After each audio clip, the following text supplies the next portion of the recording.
Hi. Happy Saturday, and I hope you're having a wonderful day so far. As someone who's autistic, I want to talk about my childhood experiences with therapy in the 90s and 2000s. And let me make this clear that this is purely my own experiences and opinions regarding autism therapy. This is really just all from what I remember. I apologize in advance that it's a very touchy topic, but I really feel we have to be vulnerable, and we really need to tell the world the truth about who we are and how we feel and not suppress it. While I know most therapists that I was working with were clearly good, big-hearted people who just wanted to do their job, the therapy itself I felt was very flawed, and if anything, it only made me feel worse about myself having autism. While I know that therapy was intended to help me with my social skills and help me play with friends, I personally felt like it detracted my social life more than enhanced it. Oftentimes when I was little, I was actually playing with my siblings, or I was playing with cousins, or I had friends over, and then, without rescheduling the therapy appointment, the therapist would come and essentially take me up to my room for an hour. And I was actually really miserable when I was doing my sessions because I just felt bad. I felt like, oh, there's something wrong with me. Nobody else is seeing a therapist, but I am. And I'm 5, 6 years old. Whenever I was in therapy with the therapist and I was feeling sad and wanted to cry, essentially I was being punished for crying when I was working with the therapist. And even though they were trying to get me to learn to calm down and maybe deal with some personal frustrations, their discipline didn't really help me. Or I feel like their discipline just didn't help. If anything, it just made me a lot more sad and frustrated, and I would look out the window and I'd see people having a good time playing, and I'd be up there with the therapist. And I felt very shattered by that. Again, I want to reiterate, most of those therapists were not necessarily bad people. I mean, I think they were actually very kind human beings who simply just wanted to do their jobs and who wanted to ultimately advocate for us. However, I personally felt like they were doing more the opposite and essentially suppressing our feelings and telling us that we were someone we shouldn't be, essentially, because our behaviors were different, or we said words differently, or we just wanted more alone time. And for those reasons, I honestly felt like it's been harder for me to be myself, to really enjoy myself the way I am. So whenever I was in therapy, I felt like I was constantly being called out for any little behavior I did, even if it didn't affect other people necessarily. I mean, I know that was technically their job, but the idea of mainstreaming is offensive in a way, because it basically just makes us feel like, oh, we shouldn't be who we are as people who are autistic or just neurodivergent in general, just because we have our differences that other people hate, essentially. And it's very frustrating to live in the world like that. I'm in my 30s now, and I still feel very much affected by that in my daily life.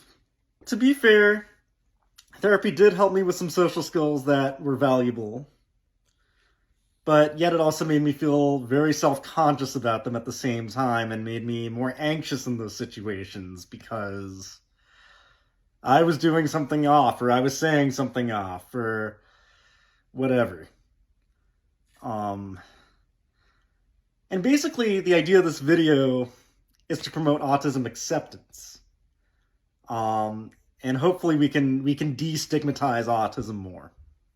But going back to my therapy experiences alone, when I was a kid, I was seeing a speech therapist who was, again, I think she was well-intentioned, but was also very strict. I vividly remember when I was probably 7 or 8 years old, I was working with her, trying to learn how to pronounce letters properly, words properly, and I would get extremely frustrated. I just absolutely didn't like it. I wasn't happy. And I kept wondering why my siblings or other people I knew weren't dealing with the same stuff that I was. And then I would obviously get very frustrated that I would start crying. And essentially, the therapist, whenever I cried, the therapist clearly couldn't handle it. And not only would she yell at me, she would give me a timeout, sit me in the corner of my bedroom, and just kind of go down and talk to my mom for a little while. And then I tried to essentially sneak out of my bedroom, go downstairs. And then I'd see the therapist talking to my mom, and essentially my therapist would, I don't know, I think she might have carried me or maybe just held my hand, but essentially kind of forced me back into my room while I was still crying.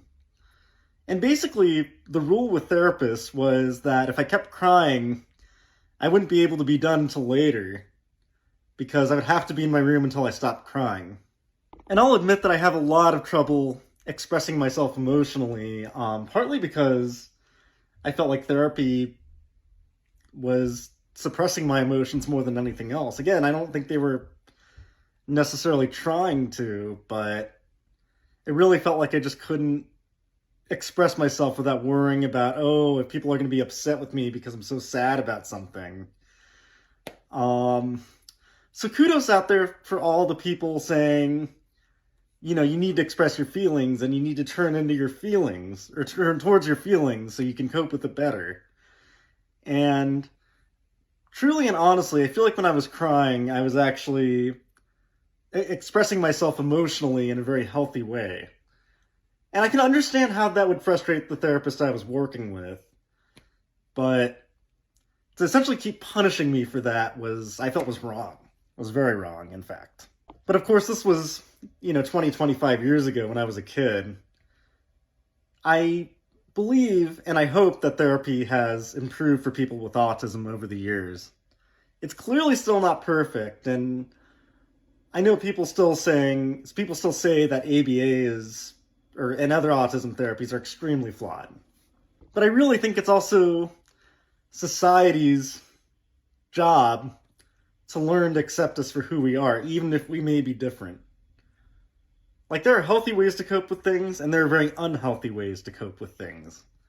Like trying to help someone process a situation and essentially comfort them, that's a way to help them cope. But to tell someone, hey, stop crying or stop being frustrated, or if you keep crying, you're going to be sent out, that's suppressing someone's emotion, and that's just really unhealthy.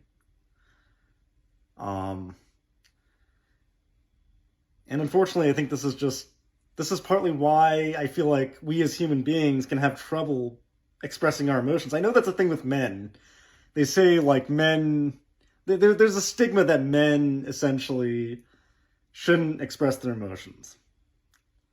But we need to feel free to express our emotions. It's a challenge. I mean, obviously, being autistic myself, I have more struggles with communicating my needs and communicating my emotions than anybody else. But again, I feel like therapy also made that even harder. Not easier, but harder. However, thanks to the internet and more information about autism and more perspective from people with autism, I think things are headed in the right direction. I mean, I really feel like society's been a lot more accepting of neurodiversity than they have in the past. I mean, in the 90s, neurodiversity was basically unheard of, and I felt was very maybe covered up. And I'm not here to tell you whether you should see a therapist or not. I just want to recant my own experiences and just discuss my own opinions and feelings about it. As I said before, a way to cope is to turn towards your emotions and talk about it with other people, which I'm slowly getting better at.